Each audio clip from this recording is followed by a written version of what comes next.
राधे राधे दोस्तों। इस बार एकादशी 10 मार्च 2025 को अमालकी एकादशी है, जो होली के 4 दिन पूर्व। इस दिन भगवान विष्णु का आंवले के वृक्ष के नीचे निवास होता है तथा आंवले के वृक्ष के नीचे इनका पूजन तथा आंवले खाने, आंवले का दान देने, आंवले चढ़ाने का विधान है। चलिए सुनते हैं एकादशी व्रत की कथा। बोलिए एकादशी माता की जय, विष्णु भगवान की जय। मानधाता जी बोले, हे वशिष्ठ जी, यदि आप मुझ पर प्रसन्न हैं तो ऐसे व्रत की कथा कहो जिससे मेरा कल्याण हो। महर्षि वशिष्ठ बोले, हे राजन, सब व्रतों में उत्तम और अंत में मोक्ष देने वाला अमल की एकादशी का वर्णन करता हूँ। फाल्गुन मास के शुक्ल पक्ष में होता है। इस व्रत के फल से समस्त पाप नष्ट हो जाते हैं। इस व्रत का पुण्य 1000 गोदान के बराबर है। मैं आपसे एक पौराणिक कथा कहता हूँ, उसे ध्यान पूर्वक सुनो।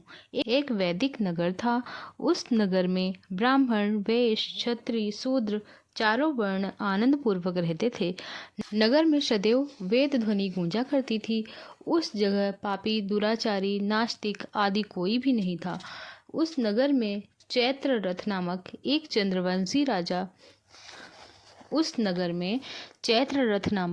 चंद्रवंशी राजा राज्य करता था। वह महान, विद्वान तथा धार्मिक था। उस राज्य में कोई भी दरिद्र तथा कंजूस नहीं था। उस राज्य के सब निवासी विष्णु भक्त थे। वहाँ के निवासी वृद्ध से बालक तक प्रत्येक एकादशी का व्रत करते थे। एक समय फाल्गुन मास के शुक्ल पक्ष की आमल नामक एकादशी आई। उस दिन राजा ने, प्रजा तथा वृद्ध से बालक तक सब ने हर्ष सहित उस एकादशी का व्रत किया। राजा अपनी प्रजा के साथ मंदिर में आकर कुंभ स्थापित करके तथा धूप, दीप, नैवेद्य, पंचरत्न, छत्र आदि से धात्री का पूजन करने लगे। वे सब धात्री इस प्रकार स्तुति करने लगे, हे धात्री, तुम ब्रह्मा स्वरूप हो। तुम ब्रह्मा जी द्वारा उत्पन्न हो और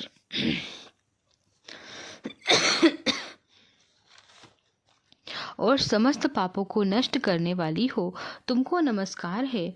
अब तुम मेरा अर्घ स्वीकार करो।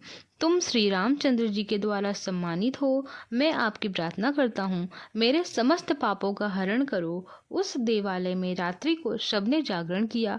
रात्रि के समय उस जगह एक बहेलिया आया। वह महापापी और दुराचारी था। अपने कुटुंब का पालन वह जीव हिंसा करके करता था। वह भूख प्यास से अत्यंत व्याकुल था। कुछ भोजन की इच्छा से मंदिर में एक कोने में बैठ गया।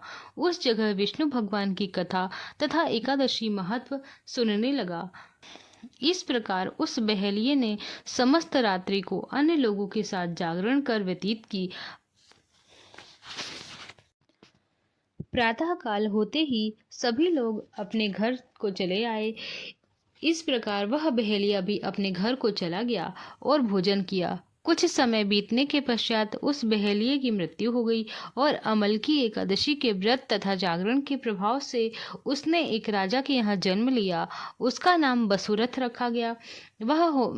वह बड़ा होने पर वह एक चतुरंगिनी सेना सहित तथा धन धान्य से युक्त होकर 10 सहस्त्र ग्रामों का पालन करने लगा।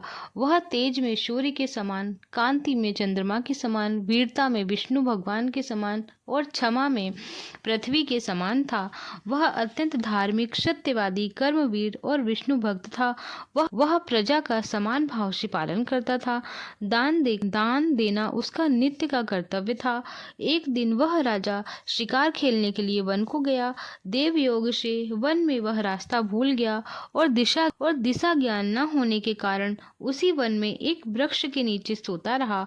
उसी समय पहाड़ी डाकू वहां आए और राजा को अकेला देखकर उस पर मारो मारो का शब्द करके टूट पड़े। वह डाकू कहने लगे कि इस दुष्ट राजा ने हमारे माता पिता, पुत्र, पौत्र आदि संबंधियों को मारा है तथा देश से निकाल दिया, अतः इसे अब अवश्य मारना चाहिए। ऐसा कहकर वह डाकू राजा को मारने लगे और उस पर अस्त्र शस्त्र से प्रहार करने लगे। उसके अस्त्र शस्त्र राजा के शरीर पर गिरते ही नष्ट हो जाते और राजा को पुष्प के समान प्रतीत होते। उन डाकुओं के अस्त्र शस्त्र उस पर उल्टा प्रहार करने लगे, जिससे वे मूर्छित हो गए। उस समय राजा उस समय राजा के शरीर से एक दिव्य देवी प्रकट हुई। वह देवी अत्यंत सुंदर थी तथा सुंदर वस्त्रों तथा आभूषणों से अलंकृत थी। उनकी भ्रुकुटी टेढ़ी थी, उनकी आंखों से लाल लाल अग्नि निकल रही थी। वह उस समय दूसरे काल के समान प्रतीत होती थी। वह उन डाकुओं को मारने दौड़ी और समस्त डाकुओं को काल के गाल में पहुंचा दिया। जब राजा जागा तो इन डाकुओं को मरा देखकर सोचने लगा कि इन शत्रुओं को किसने मारा है, मेरा इस वन में कौन हितैषी रहता है। जब वह राजा ऐसा विचार कर ही रहा था, तब ही आकाशवाणी हुई, हे राजन, इस संसार में विष्णु भगवान के अतिरिक्त तेरी कौन रक्षा कर सकता है। इस आकाशवाणी को सुनकर राजा अपने नगर को वापस आ गया और सुखपूर्वक राज करने लगा।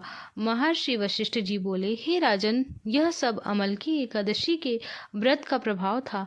जो मनुष्य एक अमल की एकादशी का व्रत भी करते हैं, वे प्रत्येक कार्य में सफल होते हैं और अंत में विष्णु लोक को जाते हैं। बोलो एकादशी माता की जय, विष्णु भगवान की जय, कृष्ण कन्हैया लाल की जय, राधा रानी सरकार की जय। ओम जय जगदीश हरे। आरती, विष्णु भगवान की आरती। ओम जय जगदीश हरे, स्वामी जय जगदीश हरे, भक्त जनों के संकट, दास जनों के संकट क्षण में दूर करे। ओम जय जगदीश हरे, जो ध्यावे फल पावे, दुख विनसे मन का, स्वामी दुख विनसे मन का।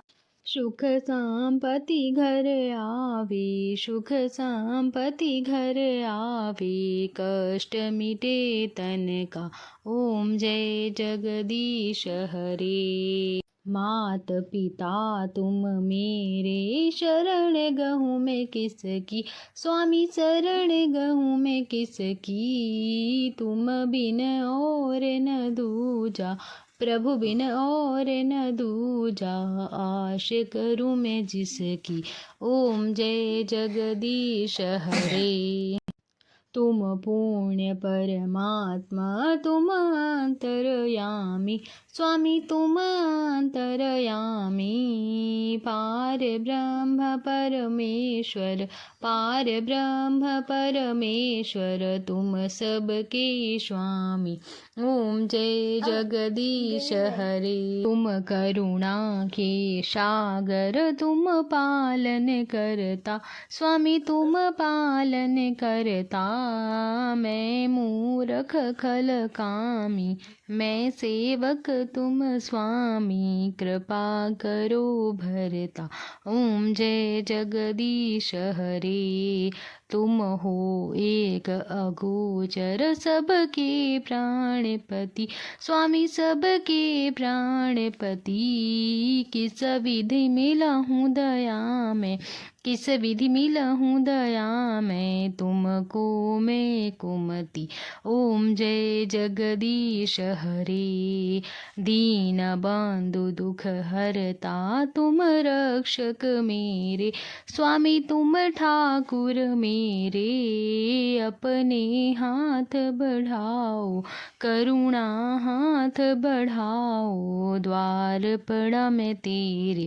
ओम जय जगदीश हरे। विषय विकार मिटाओ, पाप हरो देवा, स्वामी पाप हरो देवा। श्रद्धा भक्ति बढ़ाओ, श्रद्धा भक्ति बढ़ाओ, संतन की सेवा। ओम जय जगदीश हरे। तन मन धन यह जीवन, सब कुछ है तेरा, स्वामी सब कुछ है तेरा। तेरा तुझको अर्पण, तेरा तुझको अर्पण, क्या लागे मेरा।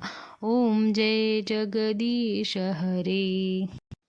श्री जगदीश जी की आरती जो कोई जन गावे, स्वामी जो कोई नर गावे, कहत शिवानंद स्वामी, जपत हरा हर स्वामी, सुख संपत्ति पावे। ओम जय जगदीश हरे, ओम जय जगदीश हरे, स्वामी जय जगदीश हरे। भक्त जनों के संकट, दास जनों के संकट, क्षण में दूर करे। ओम जय जगदीश हरे। बोलो विष्णु भगवान की जय।